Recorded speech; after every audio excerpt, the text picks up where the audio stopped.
Photos sont en train d'être prises par le photographe. Chaque ministre consulte le document qu'il a reçu du secrétariat général du gouvernement, des documents donc du conseil des ministres avant l'arrivée dans quelques instants. Vous voyez, tout le monde est installé avant l'arrivée dans quelques instants du Premier ministre et ensuite du président de la République. Là, c'est le deux vice-ministres, la vice-ministre de Finances, Madame Onej, mais également le vice-ministre de Mines, Monsieur Godard Motemona, président de Banakin. Mais là, il est là comme en gouvernement. Jusqu'à Koussema, ça sont les dernières photos et les dernières images qui sont en train d'être prises. Voilà, les journalistes ou les photographes vont devoir libérer la salle. C'est pour vous dire que dans quelques instants, le Premier ministre va rentrer et le président de la République, et ce sera le début du Conseil des ministres. On rappelle que dès cet instant, donc, la retransmission en direct sera suspendue parce que les délibérations en Conseil des ministres sont secrètes. Voilà, elles sont à huis clos, ce sont des grandes décisions de la nation qui vont être prises. Mais au moins pour éclairer la lanterne de tous ceux qui nous suivent, nous avons dit ce que nous savons de ce qui se passe.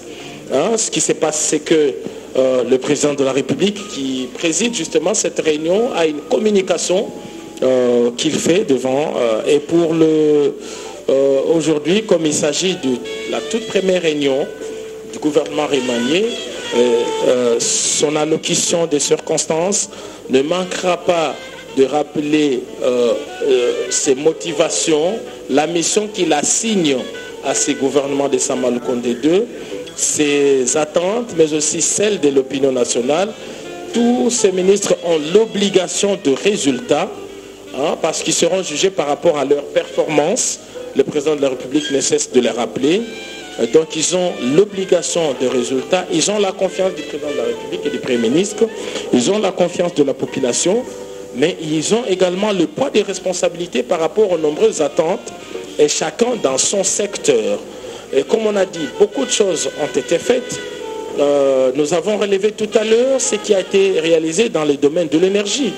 Aujourd'hui, les indicateurs en termes de la desserte en eau ont véritablement bougé dans le bon sens. On a vu au niveau de la ville de Kinshasa tout ce qui a été fait au niveau de la régie des eaux. L'eau, c'est la vie, on a toujours dit.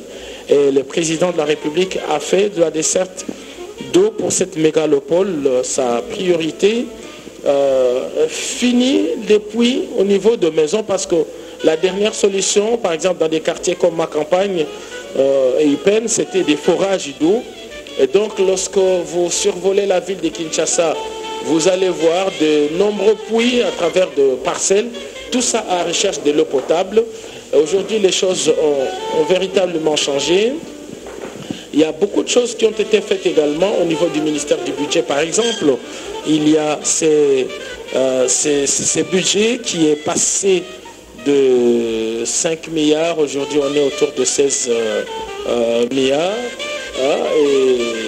Et voilà, dans beaucoup d'autres domaines, il y a beaucoup de choses qui ont été faites et il faudra que cela soit consolidé.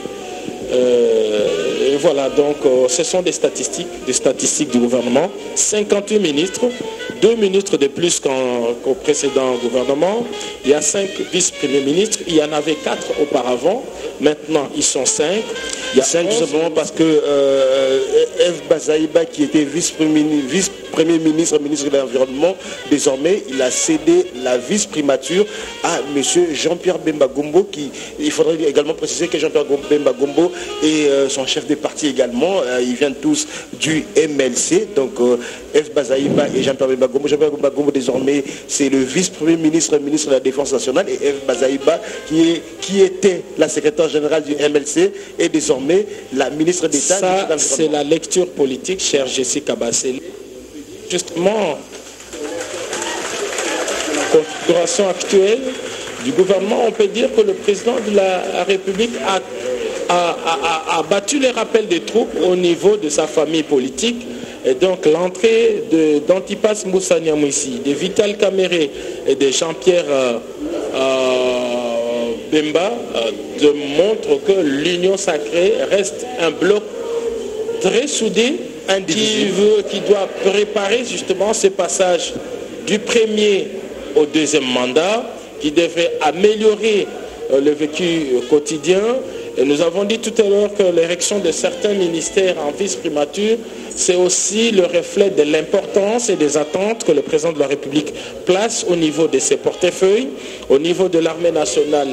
On voudrait que les choses bougent véritablement avec cette guerre d'agression. Au niveau de l'économie, on attend à ce que l'économie de la République démocratique du Congo devienne stable. On attend également que cela se traduise au niveau du vécu quotidien. Les affaires étrangères, comme on a dit, c'est un front en ce moment. La voix de la République démocratique du Congo doit être entendue. L'intérieur également, l'intégrité, la souveraineté, la gestion du territoire national doit être contrôlée. Et puis, la fonction publique qui doit se moderniser, et cela se fait de très belle manière avec Jean-Pierre Liao. Donc voilà la lecture politique qu'on peut faire. Donc on a resserré les rangs, on a essayé au niveau de donner une image d'une famille politique, l'union sacrée, et qui devrait peut-être se muer dans les jours qui suivent en une machine électorale, en une plateforme électorale pour assurer de très belle manière la reconduction du président de la République pour son deuxième mandat, parce qu'on disait nous, cela n'est fait l'ombre d'aucun mystère. Le président de la République va remplir pour un deuxième mandat.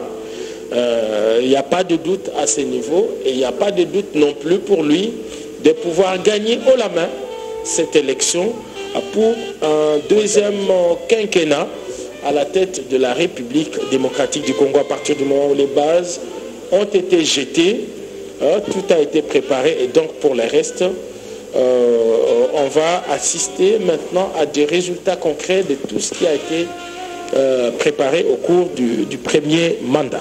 Mesdames et messieurs, le gouvernement affiche complet dans cette salle de conseil de ministres. 58 ministres sont ici présents. Dans plusieurs femmes, il faudrait dire que plusieurs femmes... elles sont à 16. 16 femmes sur les... Elles étaient 14. Les 14 deux autres femmes sont restées au gouvernement. On y a ajouté 2 femmes. Qui sont Madame Suminou, qui est la ministre d'État, ministre au plan. Elle était au cabinet du président de la République dans une structure spécialisée. Mais aussi Madame Wivine Moleka. Voilà les 2 femmes qui s'ajoutent aux 14 qui siégeaient déjà au niveau du gouvernement Sama Lukonde 1. Le président de la République ne fait que confirmer son titre de champion de la masculinité positive, titre décerné après son mandat à la tête de l'Union africaine, mais également la première dame qui a été nommée championne de la prévention de la violence sexuelle liée au conflit. Donc monsieur et madame continuent à promouvoir la femme. Aujourd'hui, la femme est très considérée en République démocratique du Congo.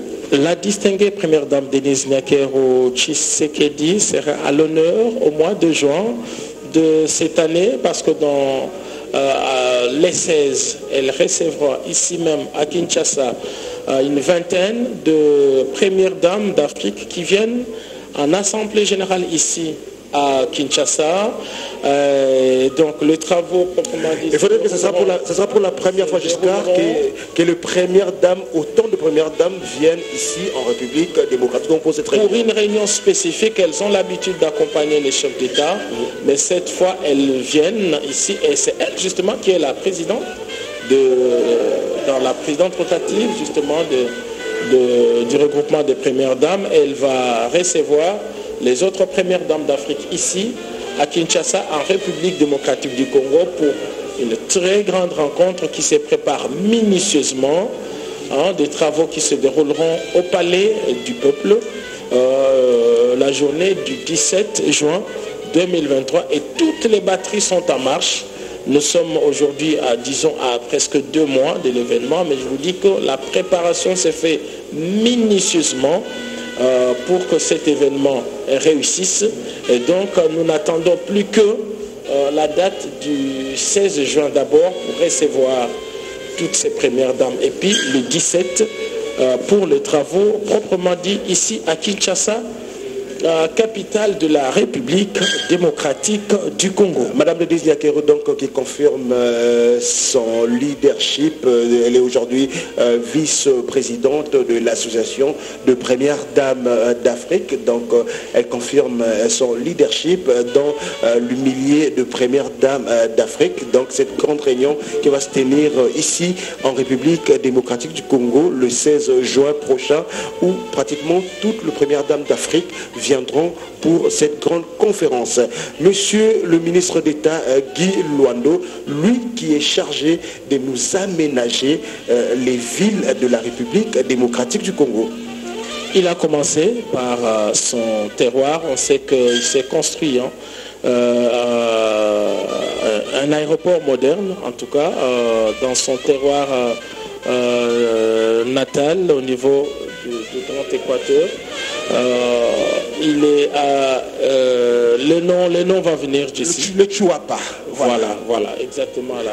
J'aime bien le regard du docteur Olen. Hein. Là, il est en train de regarder. C'est la première fois, médecin à la clinique médecin de nuit, aujourd'hui, membre du gouvernement. J'aime bien le regard, mais également le regard de François. Alors, sa présence devrait faire plaisir à une catégorie particulière. Nous avons vu une certaine agitation dans les réseaux sociaux pour ceux qui pensaient qu'il n'y avait pas dans ces gouvernements un ressortissant d'Idiofa. Je vous confirme que le docteur Olen vient de là. Vient d'Idiofa, c'est dans les Quilous, et donc son terroir est bel et bien représenté pour ceux qui doutaient encore.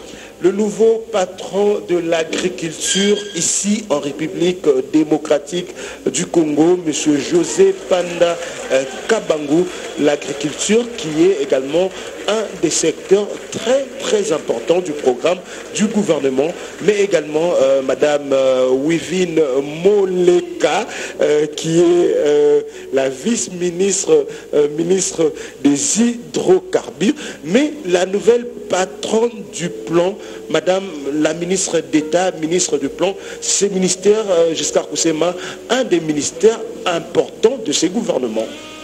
Alors, avec le PDL 55 territoires. Nous pouvons spéculer sur son choix. Je peux vous confirmer ici que Madame a travaillé sérieusement dans le plan du développement des 145 territoires. Et aujourd'hui, en étant elle-même à la tête de ces ministères, nous pensons qu'elle est la personne la mieux indiquée pour l'implémentation de ces projets ambitieux du développement à la base. Donc Madame a travaillé sérieusement dans ces projets des 145 territoires, et donc sa nomination va accélérer justement la réalisation de cet ambitieux projet pour le développement à la base. Voilà, les ministres qui sont en train d'échanger, en train de discuter. Il y a d'autres qui sont en train de méditer. Ils sont en train de réfléchir sur le grand dossier, parce qu'il faudrait dire qu'ils sont déjà au courant de l'ordre du jour. Le vice-premier ministre, ministre des Affaires étrangères, c'est lui qui tient le front diplomatique. Le ministre des Affaires humanitaires et solidarité. Voilà, chacun est dans le dossier. Et puisque nous parlons justement des affaires humanitaires, nous profitons de cette antenne pour dire que dans les prochains jours, la République démocratique du Congo, qui est désormais fréquentable, va recevoir ici une personnalité de haut rang. Il s'agit simplement du président de la Confédération helvétique, donc qu'on peut appeler le président de la Suisse. Il vient ici en République démocratique du Congo. Il sera reçu au Palais de la Nation par le président de la République, chef de l'État, Félix-Antoine Tshisekedi Tshilombo. Les deux chefs d'État vont se présenter devant la presse, comme cela est de coutume lorsqu'il y a une personnalité de haut rang au Palais de la Nation. Et après l'étape de Kinshasa, le président de la Confédération helvétique va faire le déplacement de Goma. Et à Goma, il devrait visiter justement en réaction à cet appel à l'aide qui a été lancé par le président de la République partout où il est. Et donc il va aller à la rencontre de cette vérité dramatique sur le déplacé de guerre Il sera à Kanyaruchinya, mais aussi à Bouchagara. Ce sont les deux grands camps de déplacés. Il va s'entretenir avec des partenaires humanitaires. Après l'étape de Goma, suivra celle de Bukavu. Il est attendu également pour plusieurs rencontres. Également, nous n'allons pas tout déballer ici. Et donc, il sera à Goma et à Bukavu et il s'adressera également à la presse parce qu'il est prévu 2 conférences de presse. Et donc, nous allons garder notre mal en patience pour connaître le détail de cette visite importante du président de la Confédération helvétique. Alors, je le disais tantôt, parmi les 58 membres du gouvernement, il y a 2 personnalités qui ne sont pas ministres, qui ne sont pas membres, mais c'est eux, justement, qui sont cette plaque tournante du gouvernement. Là, nous voyons la ministre près le président de la République, Madame Nana Manouanina. Donc je vous ai parlé du secrétaire général du gouvernement, celui-là même qui prépare le conseil de ministres, c'est lui qui donne l'ordre du jour, c'est lui qui envoie le document de conseil, c'est lui qui partage pratiquement tout. Ça, c'est le vice-ministre ministre de l'Intérieur. C'est lui qui devrait désormais assister le vice-premier ministre Peter Kazadi. Lui également a gardé son poste de vice-ministre ministre de l'Intérieur. Alors, puisque vous parlez du ministère de l'Intérieur, cher Jessie Kabasele, parmi les innovations de Samalukonde II, il y a ce ministère de la décentralisation qui est en fait était rattaché au ministère de l'Intérieur. Donc avec Samalukonde II, avec Acelo, il y avait un ministère de l'Intérieur et de la décentralisation. Et aujourd'hui, la décentralisation fait partie d'un ministère à part entière et qui a comme animateur Eustache Mouanzi, qui était jusqu'ici ministre des petites et moyennes entreprises. Donc voilà la précision, détail qu'il fallait apporter. Donc la décentralisation fait partie d'un portefeuille à part entière et qu'il ne fait plus partie du ministère de l'Intérieur. Donc désormais, c'est le ministère de l'Intérieur tout court. Et donc on ne parlera plus du ministère de l'Intérieur et des centralisations. Alors ça c'est le vice-ministre et ministre de la Défense, le vice-ministre de la Défense. Il était vice-ministre des Affaires étrangères, M. Adoubango désormais, qui va assister le vice-premier ministre Jean-Pierre Dembabé. Monsieur, vous remarquez, la salle est très silencieuse, très calme. Chaque ministre est consacré et concentré, je voulais dire, sur les dossiers. Dans quelques instants, le porte derrière le fauteuil du président de la République vont devoir s'ouvrir et ça sera l'entrée du président de la République, le docteur Olen, qui découvre cette salle de conseil. Donc vous remarquez que jusqu'à Koussema, les choses bougent dans la salle. On sent que dans quelques instants, les 2 personnalités qu'on attend, c'est le Premier ministre d'un côté et ensuite ça sera le président de la République qui fera l'entrée dans cette salle de conseil de ministres. Exactement, nous l'avons dit tout à l'heure, il est de coutume que le président de la République reçoive son Premier ministre en aparté, et c'est ce qui se fait en ce moment. Les 2 personnalités voient le tout dernier détail, en tout cas avant la tenue du Conseil des ministres, et donc nous donnons cet indicateur à partir du moment où on verra entrer le Premier ministre dans la salle du Conseil. Dans les instants qui suivront, connaîtront donc l'entrée du président de la République, chef de l'État, et c'est lui le président du Conseil des ministres, c'est lui qui préside le Conseil des ministres. Et donc à partir de cet instant-là, les travaux vont devoir commencer à huis clos. Et nous attendrons donc... Même nous également, on quittera la salle. Hein. Là, on est, grâce à nos caméras, on est dans la salle avec tous les téléspectateurs qui nous regardent à la maison à travers la République démocratique du monde, mais partout dans le monde où vous avez le signal de la radio-télévision nationale congolaise. Vous êtes en direct dans la salle de Conseil de ministres. C'est dans cette salle que se décide tout sur la République démocratique du Congo. Alors, la question jusqu'à tard. Est-ce que les réunions en présentiel vont continuer ou bien c'est seulement cette réunion qui est en présentiel? Cela dépend du président de la République. En tout cas, en présentiel ou en visioconférence, le plus important est que le président de la République est en interaction et en échange avec tous ses membres du gouvernement. Et c'est une option en fait qui avait été prise au moment de restrictions sanitaires, lorsque les contacts interpersonnels étaient réduits du fait de la Covid-19. On a commencé cette série de réunions en visioconférence et le président de la République, Félix Antoine Tshisekedi Tshilombo, fait partie justement des chefs d'État qui ont inauguré cette pratique de conseil de réunion en visioconférence. On se rappellera que tout son mandat à la tête de l'Union africaine, il était né des réunions justement en visioconférence. Donc c'est quelqu'un qui maîtrise bien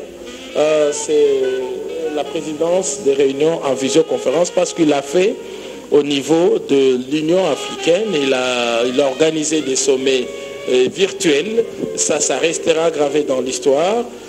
Déjà lui-même avait pris les rênes du pouvoir après une réunion hybride où beaucoup de chefs d'État étaient chez eux mais connectés par visioconférence et lui à Addis Abeba.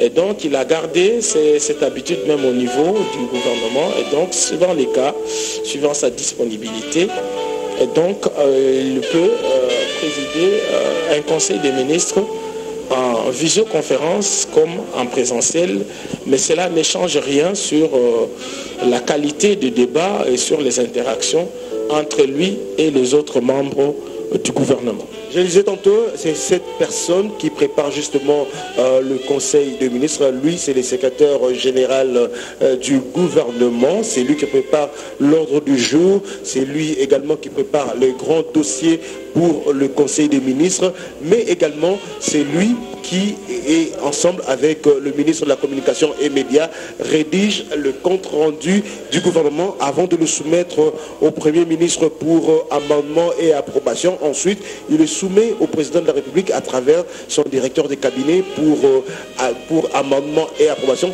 Ce n'est qu'après que le ministre de la Communication et Médias vient devant les caméras pour lire le compte rendu du gouvernement. Comme le disait Giscard Kossé Matonto, vous comprendrez pourquoi il se passe beaucoup de temps entre le Conseil des ministres et la lecture du compte rendu du gouvernement. Des fois, cette lecture s'est faite vers minuit, 1h du matin, tout simplement parce qu'il faudrait avoir des habilitations de toutes ces personnes avant la lecture du compte rendu. Parce que le compte rendu du gouvernement engage l'Assemblée du gouvernement, il est normal qu'au niveau hiérarchique, qu'au niveau du Premier ministre, qu'au niveau du président de la République, que tout ce qui est dit soit connu à l'avance. Cela se fait un peu partout.